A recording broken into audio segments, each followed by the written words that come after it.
we're back on another exciting episode of Starfleet So Hail, where we have a casual and informal conversation about Star Trek. Today we're focused on Star Trek Deep Space Nine, Episode 6 of Season 1, Captive Pursuit, and I am TOSK, your host, or actually Quark, your host, because he was like, don't call me a Barkeep. This is so exciting. Look at how many folks are here to talk about this episode. We got Braxton. Welcome back, Braxton. It's been a long time. Yeah. It's nice to see you as one of the screen people here. Thank you. Fathery. Welcome back, Fathery. I got to watch halfway through. I didn't get to see it live last night, but I watched halfway through the show, the Prodigy retrospective. You guys did an awesome job so far. I can't wait to finish it up and see the rest. I'm sorry I couldn't be in the live, but I see some of the folks that are here today in our live chat were there last night, so that's pretty cool. Aaron Waltke was there too. Yeah, it's I was wondering if you'd show up. I was there for like the last half or something. Very cool. Damn you. He just picked up his daughter from school or from daycare, so he was like daycare, watching her and doing that at the same time, kind of a thing. I don't know if Aaron Waltke will ever see this, but shout out to him. He's such a great fan nice. / Star Trek person. So. He remembered me at STLV from Text Trek chats. So no way. Because of your distinctive username, he knew the Valis reference. Yep, that's super rad. And because I got his Gamera joke, and he was really weirded out. Someone got his Gamera joke. So. And Marcelo's back. Nice to see you, Marcelo. How are you? Good. Nice to be here. I see you're wearing a Jurassic Park t-shirt. Is that like from the original run, or is that like a new issue? No. This is actually a faded, like old style '90s Jurassic Park t-shirt. I had one of these as a kid, but I lost it, and I've always wanted one, and I bought this the other day. Nice, well done. I bet the difference between that one though and the original is the original one. It was that kind of print that was like solid, so like when you bend, like it wouldn't, fold. It would just be it wouldn't fold over. Yeah, it was just like you had to wash it 500 times to get it to be even kind of soft. Okay. I might still have my Jurassic Park t-shirts somewhere. I got them like at Universal Studios or something like that, and they're like oversized, so I used them as sleeping shirts back then. I had a little one from the time of the first movie from like '92 that I remember it because there was a picture of me at the zoo as a kid when I like had it. It was like shortly. It was like '93 was like when the picture was taken, but that was on my mom's refrigerator for years. So I have like that image of myself in the Jurassic Park T-shirt. That's very cool. Like frozen in my brain forever. It's funny, after I bought this, like the algorithm that follows me everywhere has started recommending like Jurassic Park stuff. Like the other day I was on Amazon and it started recommending me Jurassic Park toys, like the trucks and like the vans. I'm like, no truck. If it wasn't such a child, I would totally buy that. Those targeting ads are so free. I was on Facebook and I scrolled past an ad for Ancestry.com and it was like showing like a commercial, but it was like, look, we can find your ancestors in Galway, Ireland. And it's like, that is where my ancestors are from. How the hell did you know that ad? That's scary. It's on Facebook, my last name, Fathery. It's okay. If you think about it, you can kind of, work backwards and trace its steps and see how it figured that stuff out. But it's still kind of freaky the first time you see it. It's freaky. It's also, I feel, invasive still. Like, it's not cool. I don't want... Totally.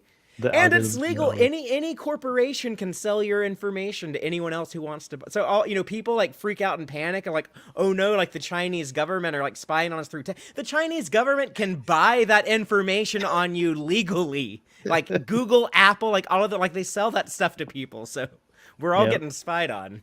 We all are. Indeed. Apple probably less. Great. Part of their thing. Somebody's always listening. They're all Joel.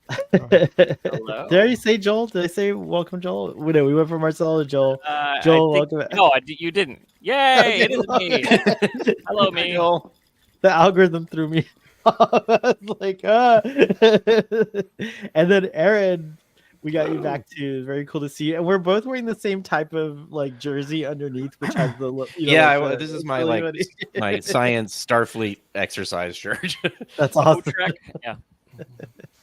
So today we're talking about this episode, Captive Pursuit, and since Father is here and he does such amazing summaries, could I force you to do this one, Father? No, we Oh, want a sure, video you can- summary too, like Aaron's last week. Yeah, I know that's not happening. Yeah, that's, No, I want yeah, Father that's- to do it. So. Oh, okay. Did you see that? Yeah, by come the back way, in a few Father? minutes. I was gonna do an interpretive dance of the entire to summarize the entire story, but I don't know if I have enough room in my rectangle here between Braxton and Marcelo to dance it out. So I'll verbalize it. But the story of Captive Pursuit follows a strange alien spacecraft that emerges from the wormhole and arrives at Deep Space Nine, and it turns out it is the first visitor to come from the Gamma Quadrant to the station, and it's the alien TOSK, who we learn is on a hunt where he is the prey pursued by these hunters, and in their society, it is the great challenge to pursue the TOSK and capture this. They're supposed to be like uncapturable prey. They're supposed to be so cunning and so worthy of an opponent in the hunt. And unfortunately, TOSK is held up at the station, getting his ship repaired. And when the hunters arrive, he is caught swiftly, which is a big bummer because he's a nice guy who O'Brien was starting to become friends with. And so O'Brien is like, well, wait a minute. This guy wants to be hunted, and these people want to hunt him, and it's kind of weird to us, but to them it's normal. So I think we'd all be happier if I just did a good old-fashioned Scotty Star Trek V jailbreak and sprung this dude and turned him loose. And so he does. And then Cisco was like, O'Brien, what the hell? You can't just like disobey orders and do your own thing like that. What were you thinking? And O'Brien was like, sorry, sir, but I know you would have done it too. And Cisco gives a little smile to the audience and confirms it to us. And that's the end of the episode. Yeah, it was Well, really he did good. do something. Yeah, I remember he's like Constable, no rush. I love that scene where he just like Odo just kind of like Put my hands on the yeah, that was good. It was really good. Awesome summary, very quick, much quicker than I do, so our audience will be pleased. We're not going to like take 20 minutes to do a summary, so thank you, Father. Cake as Eternal says 47 seconds flat. Let's do opening thoughts, and let's start with Braxton, then go to Father, Marcelo, Joel, Aaron, and then we'll go to the next topic after that. So Braxton, what'd you think? So this episode felt super appropriate for a couple of things that I was experiencing lately. So it opened with the woman talking about Quark sexually harassing her and feeling her. Like this employee at this bar touched me totally inappropriately last night. So like I was still thinking about that, like bad touches. And then, Miles O'Brien is a great friend. And it's my good friend's birthday today. A good friend that I had lost contact with during the pandemic actually reached out to me last night. I still hadn't even opened the text because, I don't know, it's just been like a long time. But like, it just made me think about like friendship. Like Miles is a good friend, He is a good friend. I love that. Mhm. Yeah. So I love And that. also, I'm sorry you got touched inappropriately, but it's a good thing you're not an employee at that bar. That's terrible. That's definitely want to talk about. I stole this from Joel, by the way. Joel always comes up with the clever things. Contractual sex pest Quark. We'll talk about that. Right from my notes. That's right. It's true. Father, what about you? What do you think of this episode? I mean, early Deep Space Nine, season 1 Deep Space Nine. It's always like, it's a little weird. It's hard to go back to. But it's very much like this. It feels like such like a Michael Piller episode. Like this is still very much like the Michael Piller show. It's before it's like the Irish show. I think that it was like Deep Space Nine doing kind of a test drive of like, maybe this is the type of, we'll do like these bottle shows on our own sets and bring like interesting aliens, maybe do like some weird, special effects on them. And they'll turn invisible and have like cool transporter effects. Maybe that'll be the type of show that we make, which turned out was not the direction that Deep Space Nine goes into. But I think that was kind of a test run or a proof of concept for that. early on when they were still trying to figure out the show's identity. But I love Colm Meaney as O'Brien, and it, this is I guess maybe like the first O'Brien centric story ever in all of Star Trek. So he'd been around for a while on TNG, but he'd never been like the star of an entire episode story, I guess. So I think the great chemistry between O'Brien and TOSK makes it a lot of fun, and just this could have been like a great episode of any Star Trek show. It didn't have to be Deep Space Nine. TOSK dude could have showed up anywhere, but I'm glad he was paired up with O'Brien, and that it was on DS9, because it really is fun to see the two of them and that bromance. Like Braxton was saying, he is a great friend and a great dude. Right on. Was the Pegasus episode not a feature? I guess, yeah, the Wounded. The Wounded, but yeah. I mean, That's where we first heard him say Cardies, which he repeats here. That's true. Yeah, I guess you could say that was I don't know if O'Brien had quite as much screen time there as he had here. I agree. Yeah, I think this was definitely more like what you're saying. Yeah, it's true. Marcelo, what do you think? Oh, sorry. What was that? I was going to say that was more Pegasus was more plot. This is more character. This one. Yeah. Which is but that is the DS9 thing. It's more of a character focused show and not as plot focused. So you do see like DS9 kind of discovering its identity here, even though it keeps some things, it ditches other things, but you definitely see that stuff show through. Right on. Marcelo, what'd you think?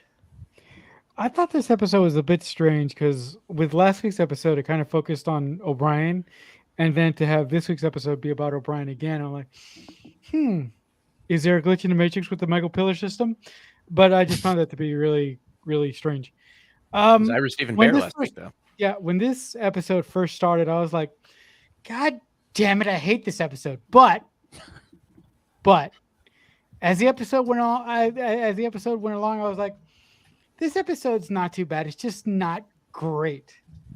Like I needed something in this episode to be great, and it just wasn't there. Like Father said, it's very, very, very early. It's very, very early in the show's run.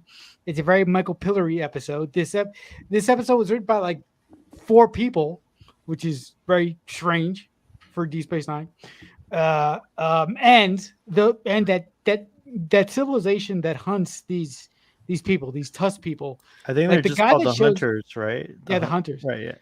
the hunter guy that shows up to get this guy, and he's such a fucking measly sorry about that. He's such a tiny, measly person. I wanted Cisco to punch him in the face. I know that's not Star Trek, but I was like, I hate you. I want to punch you. I don't like your face. Yeah, I have very strong feelings about this episode. Yes, you do, friend. Sorry about that. It's okay, friend. You see what I'm doing? I agree, friend. I agree. Come on now. Driving me nuts, friend.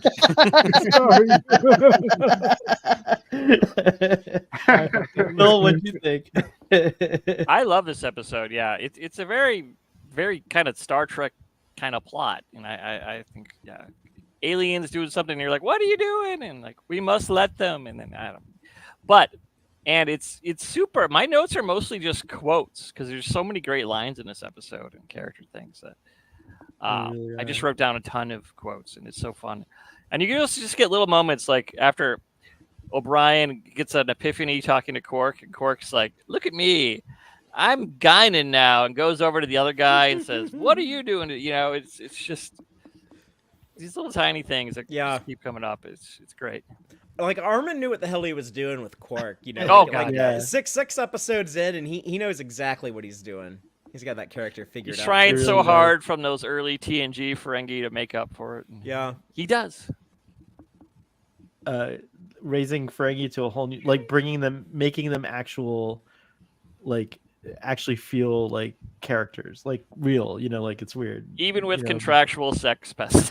Yeah, it's especially with that does not age very well at all. That is but it's a good thing to have. It's ridiculous. It is ridiculous, but it's a good thing to have in there so that like we can hopefully when people watch this they'll go, oh, that's so cringy, I'm glad society's not like that anymore. or that we like moved past that kind of thing, but we haven't. So yeah, whatever. But it's inconceivable that like a modern TV show would would use that, especially as like a cold open. So that is kind of reassuring to know, like, okay, in 30 years there has been some progress made. And not only that, I think just on that one little topic before we go to you, Aaron, like I do like that they tried to do something about it, even though like tried to make a statement about it. Would have been nice if like the end cap was the follow up where Cisco, even though actually the end cap was really powerful the way it was, but like it would have been nice to have like a Cisco the end was moment perfect, with Quark. but yeah, they could have just done something else at the beginning. Like they didn't have somewhere. Yeah, but somewhere I think Cisco should have talked to Quark. I would have liked to have seen that personally, just to hear him, chew out Quark. All right, Aaron, what do you think of this episode? I kind of agree with Father Ray. It's awkward. There's something odd about it. It feels like it's kind of Deep Space Nine. We've got the dollar store Hirogen, and we've got it just feels like an AI kind of went, oh, I'm going to make a Deep Space Nine episode, and it kind of put it together. And just the whole with O'Brien kind of treating TOSK like a child or something. It's like I've never seen him respond to any other alien race like that. It's just like, this is what we do in the Alpha Quadrant. And you're like, okay, come on. I don't know. That bugged me. But I mean, it's very Star Trek. It's got that whole, the non-interference but yes, we can, because we're going to bend the rules a little bit. And so, yeah, it just felt a little off. Even like the brothers Quark. It's like, I don't think we've ever heard that. Yeah, no one would ever say that again. Right. As much as they had like Quark figured out, like they still had no idea what they were going to do with Rom, that's very apparent. The more we see of him in season 1, that'll become more and more apparent. But I don't think it was done on purpose. But the brothers Quark reminded me of the brothers Quay, who are a very famous animation duo, brother team who does really interesting animation, kind of like. The brothers Hageman do some interesting. They do, the brothers Hageman. Like coming to Netflix on July 1st with the second season. Maybe brothers just have to do animation. You know what? I went to Netflix yesterday. Sorry, guys, but I went to Netflix yesterday. I was so pissed because Marcel's really pissed today. Sorry. I keep cursing. I'm sorry. I was so upset because Prodigy was not on Netflix yet. I was so upset. It's coming on July 1st. I know, but I had it in my head because I got so excited for Father's stream that I'm gonna watch Project, and I go over there and it's not there. I'm like, God dang it. Well, you'll get a treat in 2 if you can wait just 9 more days, Marcel. You're gonna get all 20 episodes drop at the same time. So I will. You'll get to watch them all on the same day if you want to. The amount of Prodigy we have will double. What time did that drop? Does anyone know? Probably midnight, East Coast. Okay. East Coast time? Probably. Very cool. So I really like this episode. I've seen this episode a few times. I've reviewed it a couple times really drunk on the old Drunk Space Nine show. But watching it again this time, I was just like kind of, especially doing these like kind of more, they're casual and formal, but more serious and sober versions of these discussions with you guys. It was cool to see that we don't really meet anyone from the Gamma Quadrant till the 6th episode, and it's the first contact episode where the first contact comes to you, if I'm not mistaken. Yeah. So that was like a cool twist on a first contact episode. I even like that Dax is like, I think we'll forego our first contact formalities for now, considering the situation. So I love that Deep Space Nine just like kind of put that on, put that on its head, so to speak, as far as our expectations go. And then I just really kind of, I always love a good, dilemma kind of episode. The one that comes to mind that's kind of a similar vibe to me is the Strange New Worlds recent episode in season 1 with the kid, the planet that we're suffering. Exactly. Oh. It reminds me a little bit of that, where it's like these people are totally cool with this like child sacrifice, and they think of it as an honor and and stuff like that. But it's to us it's like an important thing, and Pike does everything he can to try to stop it, but ultimately he has to succumb to the Prime Directive. And so it was similar to Cisco's dilemma here, except they found a nice little loophole to get. Well, also the kid did not choose to do that. TOSK at least seems like he has agency in what he's doing. I mean, yes, it's societal pressure, but it's not like oh, I didn't know I was going to be plugged into a computer and basically die. You know, it's like Right, that's true. That was definitely a distinction. But all in all, just like TOSK, like, I love the idea that, like, that we were seeing two different it was very clear the way they presented the two different kind of, perspectives, if you will. The one I'm familiar with, of course, is the Federation perspective. That's how I feel as a human, but then seeing, like the disappointment of TOSK, when the hunter's like, oh, you're going to be we've never had to do, we rarely have to do this. We're going to take you back alive. And then you'll be like, basically put in the town square and kids will throw shit at you and stuff like and that. make fun of you. Make fun of you. Yeah. It's like, so that was like a heartbreaking thing, because it was like, yeah, okay, I could see, like, I might not agree with this culture, but like that's a fate worse than death for this guy and stuff like that. So very interesting. I like that the solution the hunter provides is this guy's like, all right, so from now on, anything past the anomaly will be out of bounds. does that make it okay and stuff like that? So there's just like a lot of cool things with the politics, with like handling a tricky first contact situation, like the whole thing, that O'Brien kind of risks everything, his career basically, to like get the game to start again, because that's actually the right solution in this case. It's like everyone's happy, right? Like, just they go off back to where it basically was. So I really appreciated this episode a lot more this time. I thought it was very well crafted. I thought it did a good job of pointing those making those points and stuff like that. And the character of TOSK is just a cool character. I don't know if you guys feel this way, but it had a lot of vibes of Predator versus Aliens. Yeah, there's a strong Predator influence. Like, yeah, exactly. That's why it's like Dollar Store Hirogen, which is sort of the same thing. I also liked I think earlier in the chat, in our chats, you said something about like the second-rate Breen or something. Oh yeah, the helmet. Yeah. This is obviously they improved upon that when they did the the Breen. So their transporter effects were like, it almost felt like they were two-dimensional when they came in. I'm like, is that just a picture of them? It was like, it was very weird. But yeah, I think they wanted people from the Gamma Quadrant to be weird. They wanted like they wanted the aliens from the more alien region of the galaxy to be even more. They do kind of a similar thing with Voyager early on in the Delta Quadrant. They're like, oh, it's Delta Quadrant aliens. They have to be even more weird than the the people we see in like the original series of Next Generation. It's got to be even more exotic. But the Kazon, they call it trash bag Klingons or something. Yeah. They start a trend here though of like the first contacts coming to the station. Like that was an idea of like maybe we'll just have like visitors come to our sets, and that way we won't have to recreate a new planet. Instead of doing Planet of the Week, we'll have Visitors of the Week, and maybe it'll be cheaper. That was the mentality. I wondered at this point if Babylon 5 was having like because that was happening there, that if they went off in a different direction on purpose. Could be. Oh yeah, to maybe be more different. Yeah.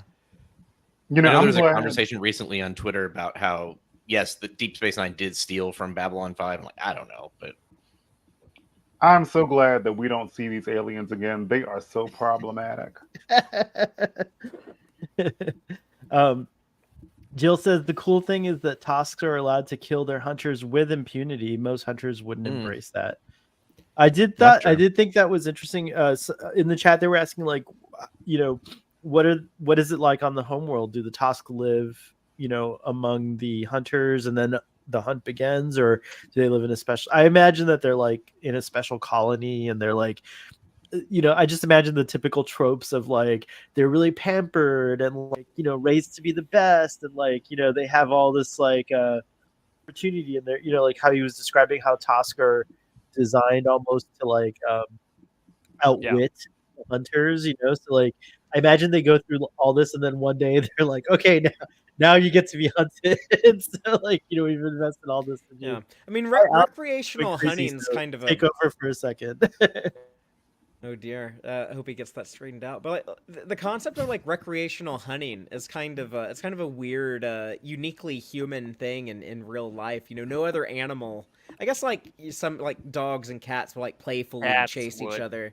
So I guess we do have like that instinct, but like predator species, you know, we enjoy that pursuit. Like there's something enjoyable about, you know, you locking onto a target and then tracking it down and grabbing it. You know, like that's something.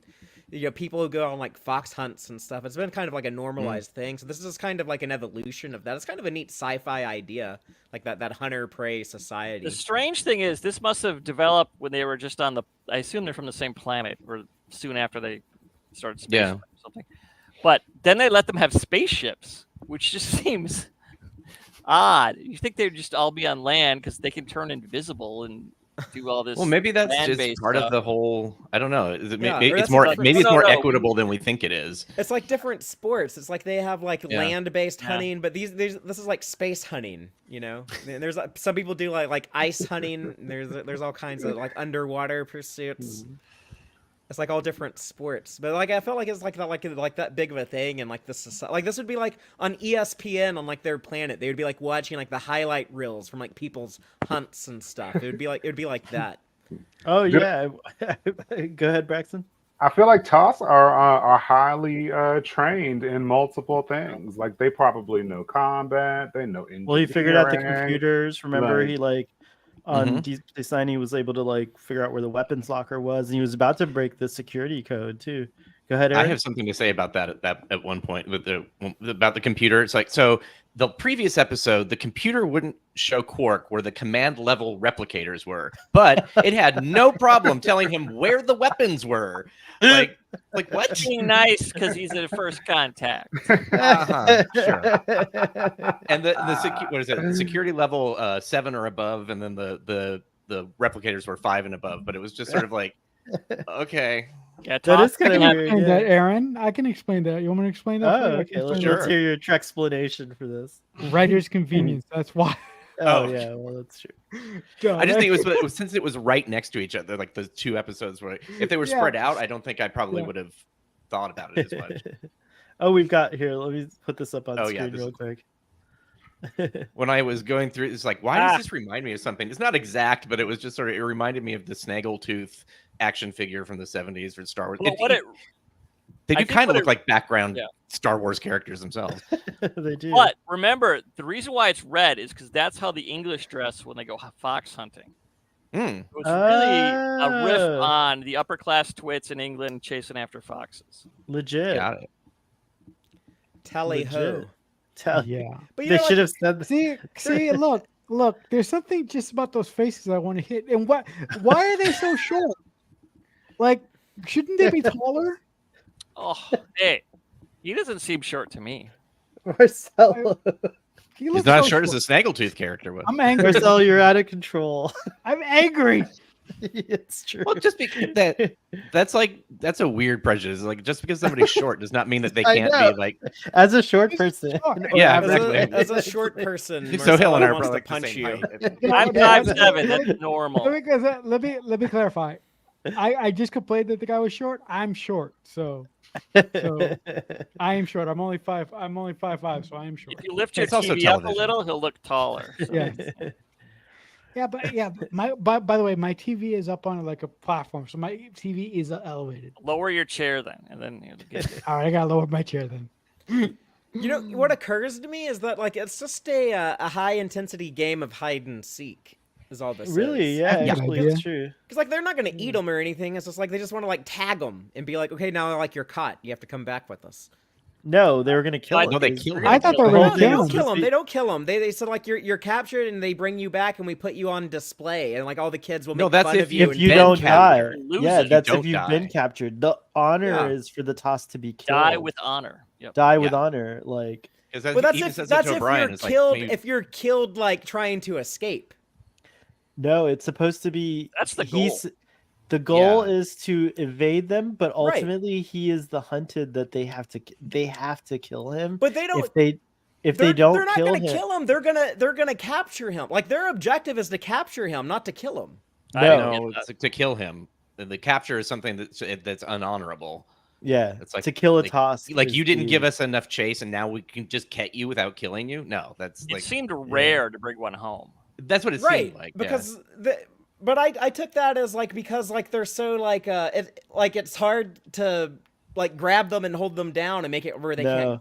No, I It's love like, this. I it's love like that you're learning. A TOSK is like so like the TOSK is going to be like so like dedicated to like the escape that like they're the end of like a typical TOSK is that like they die like trying to escape, you know, like in pursuit, and that like it's very rare for like the hunters to actually like grab one and take it back, and that's why it's like such a disgrace to be captured.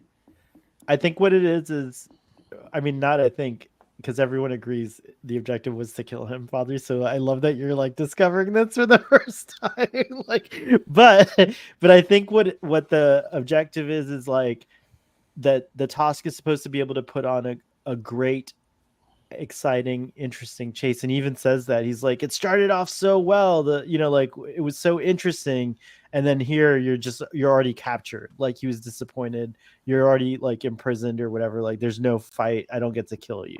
So they're supposed to kill TOSK, and then that's why at the end he's like, die with honor, like to O'Brien, because that's the way that they have honor, is that they die. In Memory Alpha, it's the hunter's culture. It was socially acceptable, a way of life, to chase and kill another sentient species known as the TOSK. The hunters are genetically engineered TOSK to make them worthy prey. They even come to respect and admire. My honor has been genetically increased. Well, yeah. So, while we're still on the subject of the TOSK, I didn't realize this, but they were designed after an alligator, and it kind of makes sense that they look like the alligator. Yeah, it looks very alligator-y. Maybe I couldn't tell if it was a crocodile. They're both a bit reptile. Yeah. Yeah. It might have. It never occurred to me till now, but maybe like if they had like made, I guess that would have been like the in Lonely Among Us, where you had like the dog people and the snake people. But if they did something like that, where it's like mammalian versus reptile. Yeah. Oh yeah. Or like the ones the lower decks, the one with the where Mariner tried to stop them from eating the lizard people. At one episode, very similar, except they called them rats instead of dogs. But like an Antikin is more dog-like than rat-like. No, that's true. Yeah.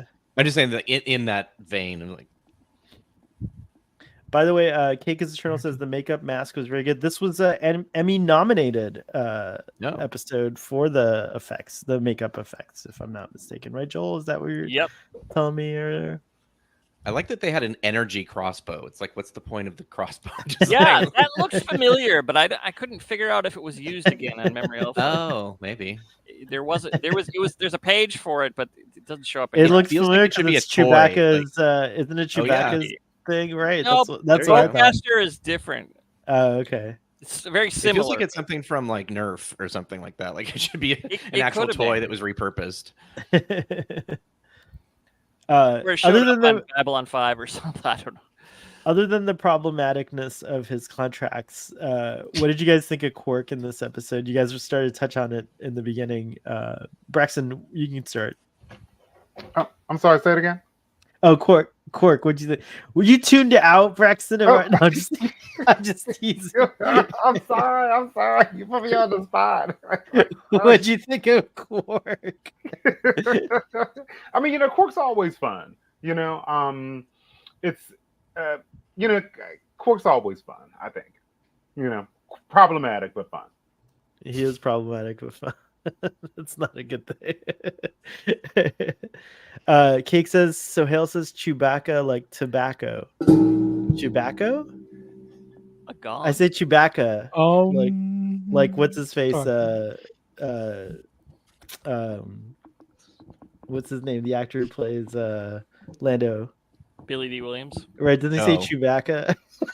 Oh yeah, I think he does. And he says Han. Han. Han. Father, what about you? All the Quark stuff. I guess you only see him, a couple times. It's like the Deep Space Nine thing of like we really don't have like a use for him in this episode, so let's just have like some funny gags to does a lot of give stuff Armin though. He's something to do. He has like he that does one scene with O'Brien where he gives like O'Brien someone to talk. Okay, O'Brien, talk about your feelings so the audience can hear them, and that was a good scene. I thought that was like a good use of Quark to be like, if it was TNG, Michael Piller is probably thinking like, okay, if this was TNG, I would just have him talk to Guinan, but because I don't have Guinan, I'm gonna have it be Armin. But because we want Armin to be like this funny Ferengi guy, we'll make him like the anti-Guinan, I guess. And well, he's in the episode a lot because he's got the contract thing in the beginning, and then he TOSK throws out witness, the Bolian woman who cheats at Dabo or whatever That she was Dabo. playing. But one of the gambling games she's cheating. I thought it was interesting how much he was in the episode, but like kind of like not the feature, and he did feel like he does definitely stand out because he's such a good performer and stuff like that. Anyone else have thoughts on Quark? Because I don't want to call that on you. part where he's so excited. I'm just kidding. He's so excited to try and tempt TOSK, who has no vices. I mean, that was a great little character. Oh yeah, when he's like, a challenge. That was good. Yeah. That's when he says that line about "I live the greatest adventure one could ever desire." Yes. Quark is always an enigma to me because I never look at that actor as Quark. I always look at him as Principal Snyder from Buffy. So every time I see Quark, I'm like, "You're Principal Snyder. You're not Quark." But yeah, because I watched Buffy first. What was weird he dies on Buffy like the same time that like Deep Space Nine got canceled. Like that was like I was thinking like, well, this is the last season of Deep Space Nine, but I guess I'll still see Armin on Buffy, and then a snake. Yeah. It's not. The Mayor ate him. Yeah. No, but I love Quark because like so many of you have said, Quark is this problematic, lovable, kind of curmudgeon-y bartender that's always good in TV shows like this because he's the guy that you can always come to for illegal shit, and he's the guy that I cursed again. Sorry. He's the guy that you can always come to sort of like tell your sorrows to. He's like the bartender in Cheers for Deep Space Nine. Whether he'll listen to you or not is another question. Yeah, he's like Sam Malone. You mean like? Yeah. I can see it. I kind of see he's it. like, yeah, it's like kind of a sleazier. Like Sam Malone. I mean, that's what we've got. Morn. Morn is it's true. Yeah, it is like the bar and stuff like that. Yeah. The other thing I have here in my notes is Odo and weapon. Oh, go ahead, Aaron. Did you have something to say about Quark? Yeah, I mean, this is sort of, it bounces off back to O'Brien, but when they're talking, first it starts off like, "Oh, are you having problems with the little lady?" It's like they are like it's just baked in that O'Brien and Keiko are just constantly arguing. Even like the random bartender knows about it. That's so like, true. Like, okay, and then they did that very regular, like not what I'm trying to say, like procedural TV show thing where you go and talk to your daughter about some random thing. "Oh, I've got the answer now." It's like they did that where O'Brien's just like, "Thanks, Quark," and he's like, "I don't know what I did, but okay, thanks." You're and then he goes on to the next guy. He's with himself. Yeah. So I thought that it's was a dream cool, of mine to be a bartender, like to own a bar one day, and just like, but it would have to have like tea, coffee, and alcohol. 11 forward. It'd be called. I'm really good. I'm a terrible multitasker. Like I'm really bad. Like I don't know. Like I can't just mix this random drink that you're not like prepared for, that you don't have like routine procedures for. But and then make mine like a little different, but also complicated. I could never be. I don't have like the skill set needed to be a bartender, but I think Sohel, I think you'd be a very good bartender because you have like the people skills. You have the you have that social side of it down so well. Thank you. I appreciate you saying that. It's all fake. I'm really not a people. No, I'm just kidding. Can you imagine? Specialty drink would be the sabotage. It would. Sabotage. I don't know what's Thank you, Father. The bar in our improv show was too forward. So we thought it was kind of funny because it was like it was right under the bridge or whatever, but it was just like I like the idea of it being too forward. Like you're too forward. Too forward. That's funny. Oh, how cool! I haven't seen this in like years. Someone's flying a kite in my neighborhood. It's windy enough, I guess, for a kite flying. That's cool. Oh wow! Yeah, it is very cool. Odo and weapons. So like, is this a thing? I can't remember that like continues throughout the series, or is this just something they're doing here in the beginning where he doesn't like use weapons and like he ever you know does. Yeah, he never uses. he never phasers. does it. Well, it's really funny because in this episode, he's like, Major Kira's like offering him a phaser, and he's like, I don't need that. But then he points he has her shoot at the guy that's on the side. So he's like, I don't need it. But you, he like tells her to shoot this guy, which I thought was hilarious. It's like, come on, General responsible. His deputies have phasers. Yeah, I don't understand. I guess he's that Batman. He's hey, Rene Auberjonois could have done the voice for sure of Batman. He's got that good gravelly voice going on. Yeah. I think that's important though. I think that's cool to see like law enforcement that is so like disgusted by like lethal force. They won't even want to carry a gun. Although a phaser could be just on stuff. I kept thinking like if Deep Space Nine was out today, Odo would have totally turned into like something and whack that guy into next week. Cause look, I love Deep Space Nine, but every time I see Odo, I'm like, if this was like made today, they could have used your like changeling powers a lot cooler. That would have been so cool, like to see him turn into something like, I don't know, and eat the guy or something.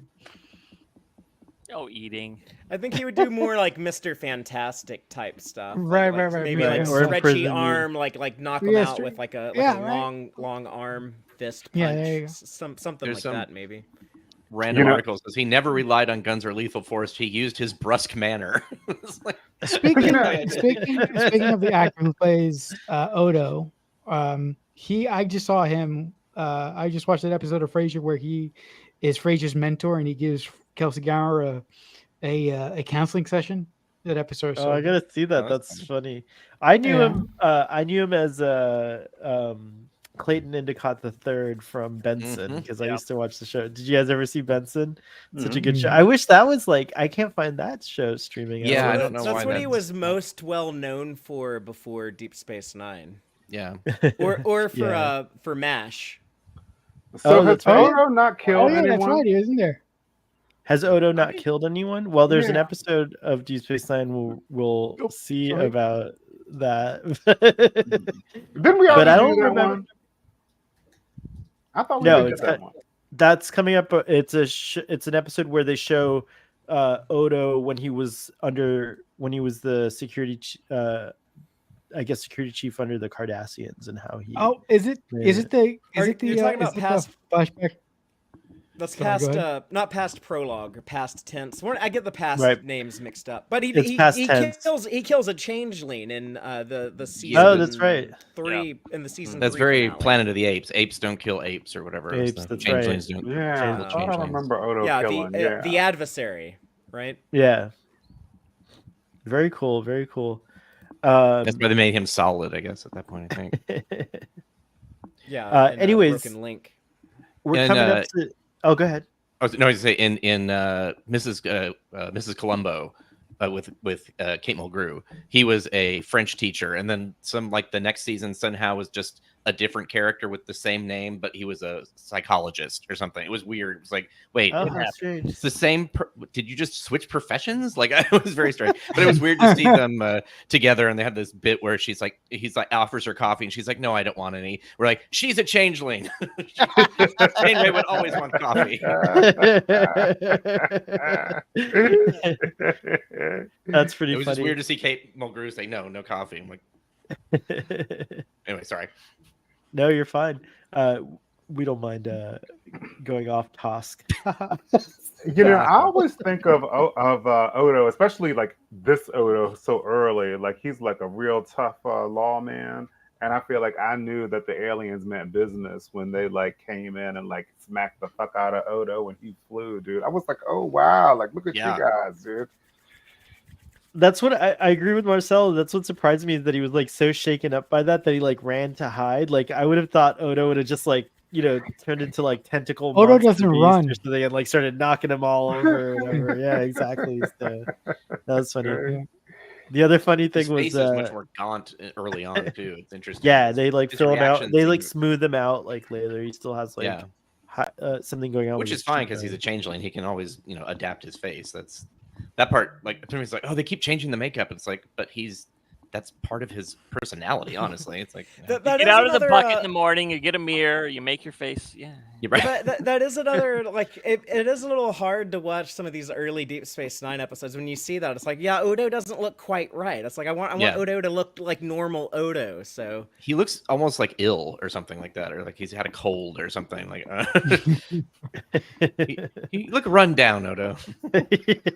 Yeah, he gets a little more youthful later on. It's so true. It's like when you're watching like the first season of TNG, and you're like, why is Worf in a red shirt with like his makeup prosthetics don't look right? It's like you want it to look normal. Yeah. You want it to look right.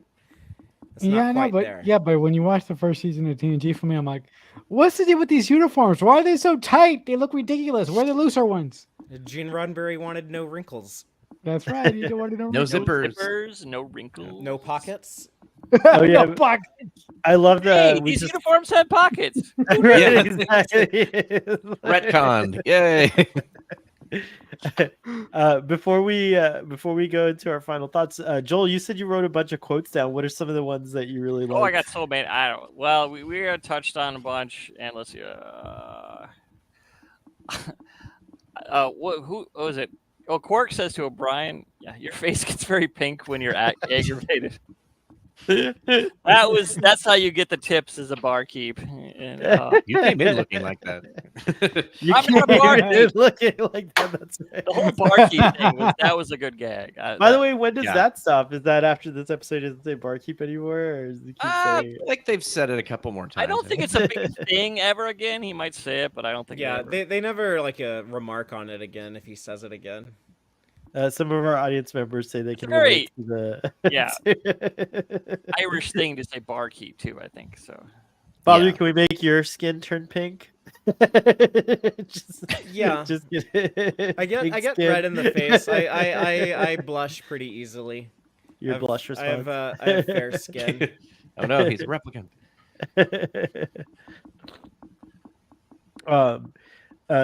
From Memory Alpha, I thought the trivia was interesting where they wrote, being genetically engineered for one purpose makes TOSK a similar species to the Gem Hadar, which plays a very important role in the later seasons of the series. Also, the cloaking ability used by TOSK is similar to that used by the Gem Hadar. This suggests the possibility of a relationship between the two. In fact, the script for the Gem Hadar stated that the cloak was to be identical to the one in this episode. Indeed, Robert Hewitt Wolf himself stated, the same people who breed the Tosks are gifts to the hunter, as gifts to the hunters breed the Gem Hadar as well. Oh, that's an interesting insight for a question we had earlier about whether the Tosks live among... I never even thought about that, that there's cloners out there in the Gamma Quadrant. Owners. The popular fan theory that I've always heard is that that perhaps the Dominion created the TOSK line for these dudes. Like maybe like they had done some job for the Dominion or something. And this was like their payment. That's very interesting. I hadn't thought about that. There's that weird thing DS9 does with aliens who don't have to eat, and it always just. I don't understand why they do that. The Gem Hadar only need a drug, but somehow can grow. It makes no sense. The changelings never eat or breathe. That doesn't make sense. I mean, they can live in space. That's fine, but you should have to eat something. And then the TOSK, they have food in them. I don't know. That's why I didn't give Lower Decks a hard time about the Dupplers. Right. It's not weirder than changelings never consuming matter. But the phrase barkeep does not appear in the rest of the season. Okay. I just did a quick search through the scripts. We're getting to the important stuff, right? Yeah. Okay, so I should read the trivia section of Memory Alpha more often because there's another answer to a question, which is... it is in this episode we learn that Odo never carries a weapon, something which holds true for the entire run of the series with the exception of Heart of Stone. What's Heart of Stone? That's the one where Kira is not really stuck Kira, she's the changeling who pretends to be stuck in the rock, that's the one and Odo where you were confesses his love. Right. Okay. Interesting. Now, All we got right. to touch on the casting, though. We haven't done that yet. Oh yeah, go ahead. Because Joel. Garrett Graham, who played the lead hunter, also shows up as Quinn, Stan's makeup in Voyager. And then that's Quinn. Oh, Really? Yeah, cool. it's hard to tell. Wow. Because he's a lot of makeup. The Yeah. voice could give it away, but okay. uh, I was that's thinking interesting. he seemed so familiar. Whereas I Yeah, didn't watch I the didn't- entire episode, but I watched half of it last night. And I didn't was place it till I thinking, looked it up. But yeah, I'm glad. then I'm you glad can someone see looked it. that up. But and then Scott McDonald, who played TOSK, he has a whole bunch of Trek roles. The biggest is he's the Xindi reptilian Dolom. I don't remember the names of any of those guys. In about 8 episodes of Enterprise, so that was a lot. That's a lot of makeup for 2. Yeah.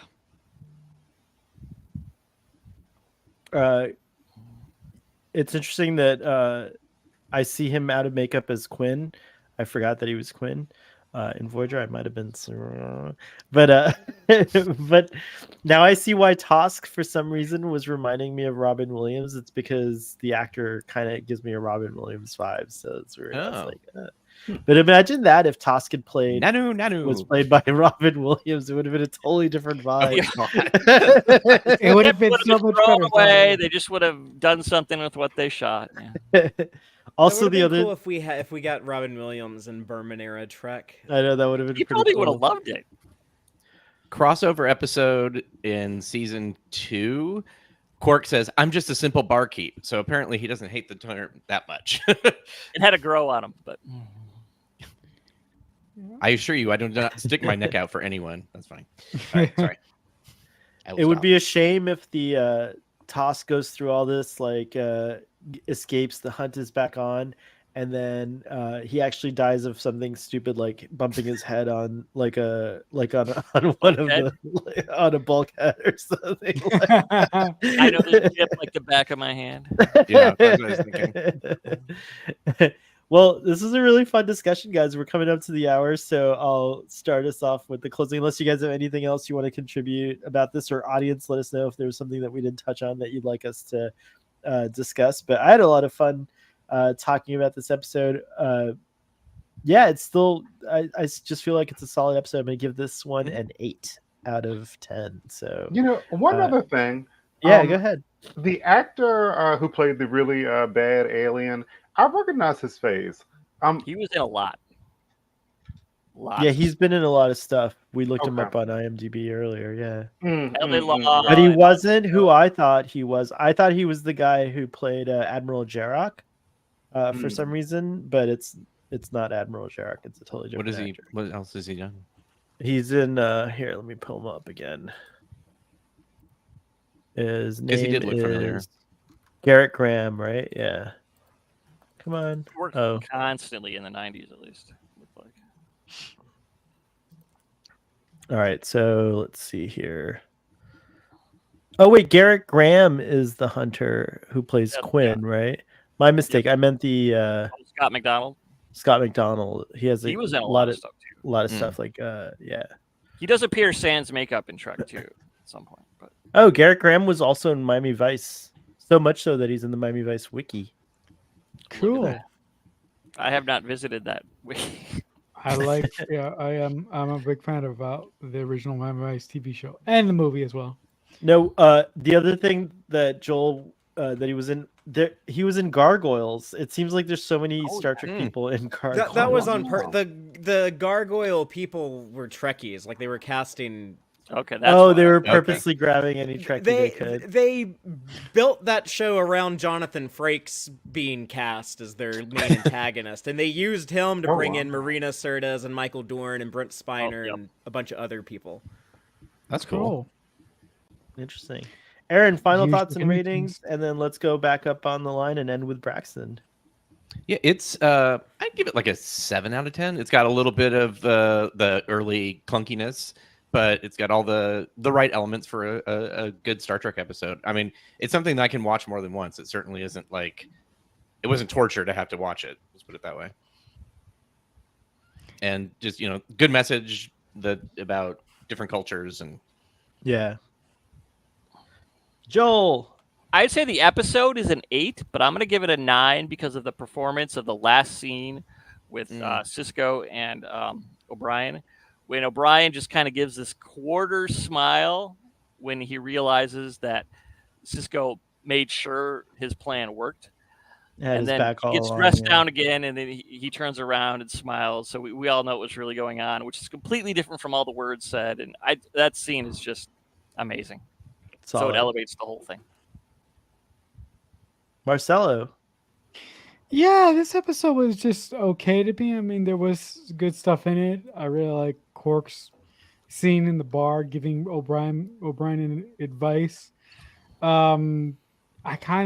This episode just felt a bit off to me, and I wanted a little bit more from it. For that reason and a couple other things, I will give this episode a 5 out of 10.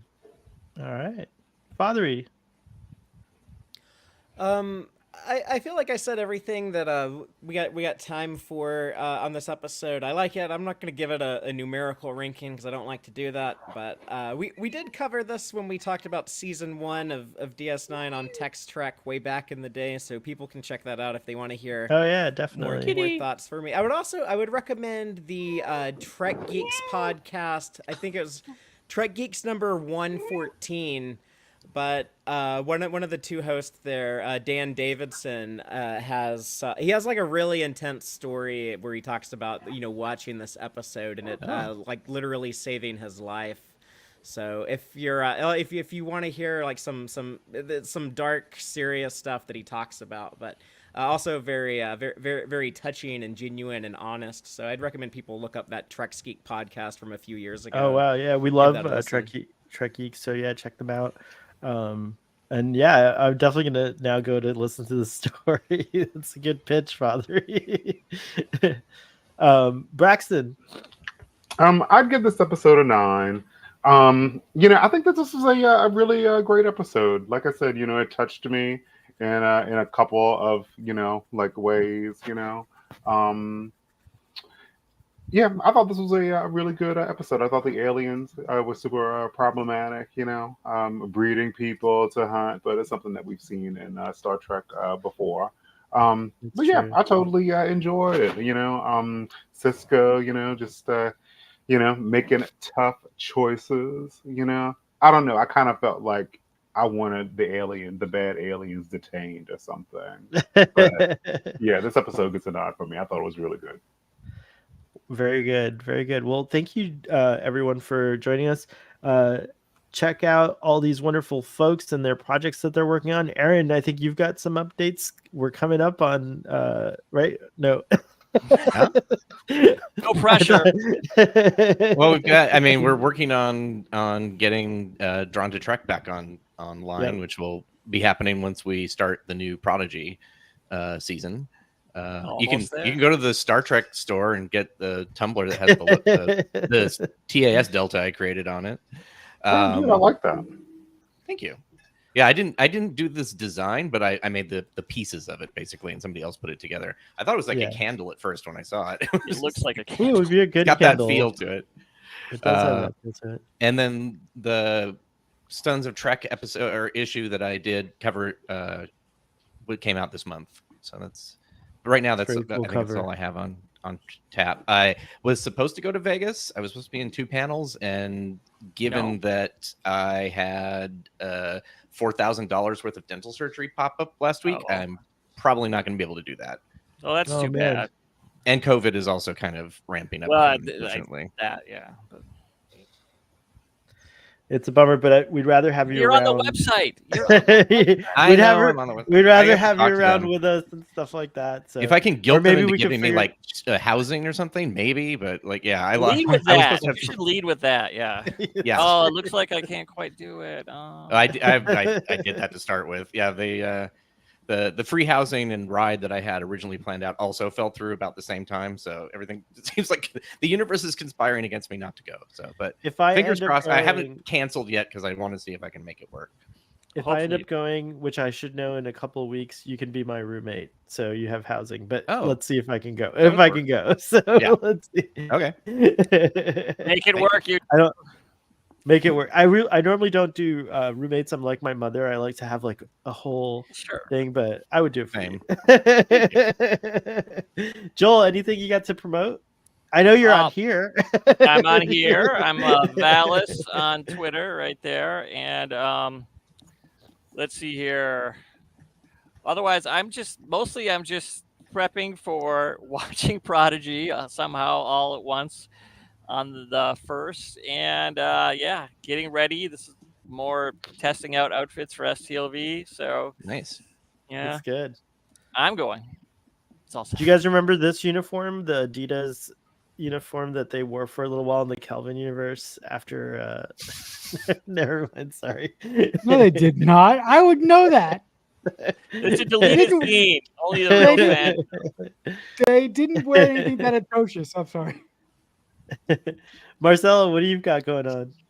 If you want to come and see all the fun stuff that I do, I would recommend that you come and check me out on Balloon Head Productions. That's my YouTube channel. I do reactions for Dawson's Creek, Buffy the Vampire Slayer. For all mankind discussions. I do Star Trek discussions, and I just started taking a note from Text Track. I just started my own Discord server, so come and hang out with me over there. I just repost the stuff that Discord I do more. All my videos. I just repost all the videos over at my Discord. So if you go on my Twitter at QuickFanatic88, if you click on the Linktree link, you'll be able to see where you can find my Discord. Very cool. Father, what's new over at Text Track? All kinds of stuff. We just had a lot of fun recently.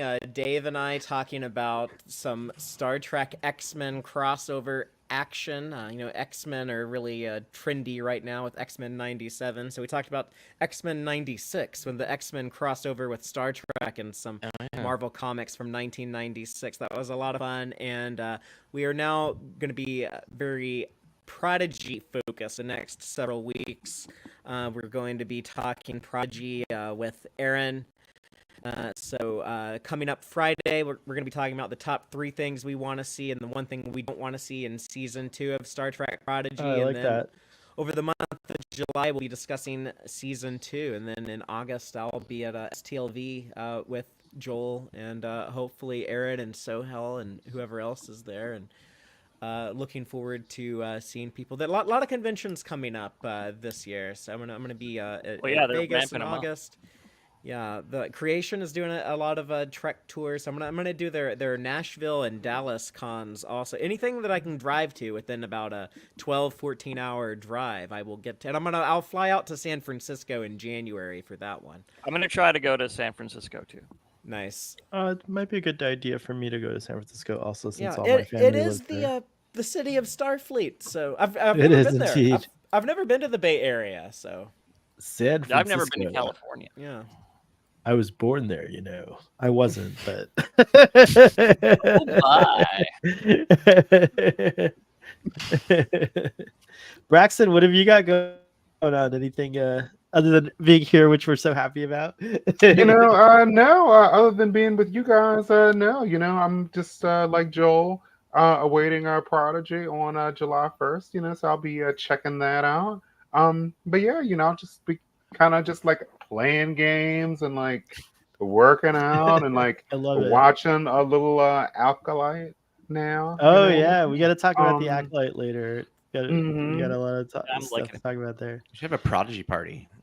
Yeah, we should. Oh wow. Speaking of Prodigy, on this channel, so Trek on the Tube and I have been doing Star Trek Lower Decks catch-up discussion series every Friday at 5 p.m. And yesterday on the show, he's like, "Can I just do Prodigy with you?" So right after we're ending, he's not going to wait 9 months. No, he says he's going to watch him like right away. Said. So that's what he says. I hope you do, Toddy. So we'll do Friday afternoons at 5 with Toddy. You guys can see us do our Prodigy like reactions, I guess you'll call them. But then Thursdays how are we gonna do that? How are we gonna do all of that? It's gonna be crazy. We'll see. We're not gonna talk about it on the air, but we'll tell you. Every one of us will let you know on Twitter how we're doing Star Trek Prodigy, because it's a first for everyone. Let's just live react right away on every episode. Just watch It'll Text be Trek interesting. Fridays at 7 p.m. Like always. Yeah, Like, there exactly. you go. Just one thing to TQIM. remember forever. All right, folks. Thank you so much again for joining us today. We'll be back next week with Q-less, the Q episode. Oh, yeah. of Deep Space Nine. So hopefully you'll all come Vosh? back for that. Yeah, What are you doing Vosh. Live long and prosper, everyone.